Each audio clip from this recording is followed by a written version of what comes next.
Kasih karunia dan damai sejahtera Allah, itulah yang memelihara hati dan pikiranmu sekalian dalam Kristus Yesus Tuhan kita. Amin. Saudara-saudari, marilah kita mendengarkan firman Tuhan yang terambil dari kitab Galatia pasal 6 ayat 1-2. Demikianlah bunyi firman Tuhan. Saudara-saudara, kalaupun seorang kedapatan melakukan suatu pelanggaran, maka kamu yang rohani harus memimpin orang itu ke jalan yang benar dalam roh lemah lembut, sambil menjaga dirimu sendiri, supaya kamu juga jangan kena pencobaan. Bertolong-tolonganlah menanggung bebanmu. Demikianlah kamu memenuhi hukum Kristus. Demikianlah pembacaan firman Tuhan. Saudara-saudari, hidup orang percaya sesungguhnya adalah hidup yang harus meneladani karakter daripada Yesus Kristus.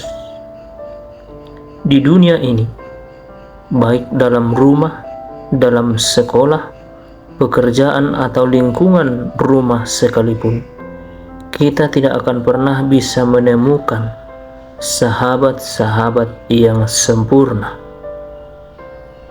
Sebab sejak kejatuhan manusia ke dalam dosa, maka manusia serba kekurangan. Tetapi ingatlah, pada awalnya Tuhan menciptakan manusia itu segambar dan serupa dengan Allah.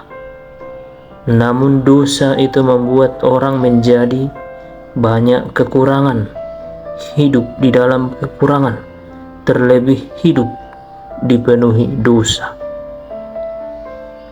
Oleh sebab itu, sebagai orang yang telah beroleh keselamatan melalui kematian dan kebangkitan Yesus Kristus, maka haruslah kita semuanya hidup saling tolong-menolong. Sebab Rasul Paulus mengatakan kepada jemaat di Galatia, hendaklah orang yang kuat iman menolong orang yang lemah. Dalam bahasa Batak dikatakan, marsiurupan di bagasan holong. Jadikanlah itu sebagai moto hidup. Dan perlu juga kita mengingat, saling tolong-menolong bukanlah semata-mata hanya mengarah kepada pekerjaan materi. Namun hendaklah hidup kita dapat menasihati orang lain. Kita harus berani menasihati lewat perkataan, lewat pesan-pesan yang baik dalam hidup kita. Terkhusus juga kita harus mampu mendoakan saudara-saudari kita, dan itulah sebagai bukti orang yang hidup di dalam Kristus.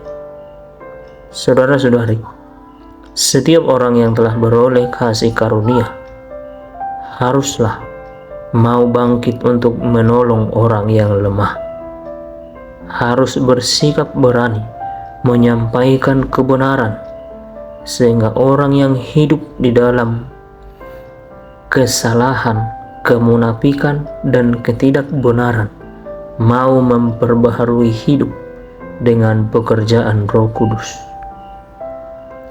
Oleh karena itu, marilah kita hidup di dalam kasih Kristus.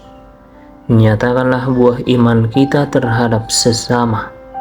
Hendaklah yang kuat iman harus mau menolong yang lemah. Sebab dengan demikianlah kasih itu menjadi semakin sempurna dalam hidup kita, sama seperti kasih Kristus untuk kita orang-orang berdosa. Demikianlah firman Tuhan. Kiranya kasih setia Allah Bapa, Anak dan Roh Kudus memelihara dan menolong kita. Amin.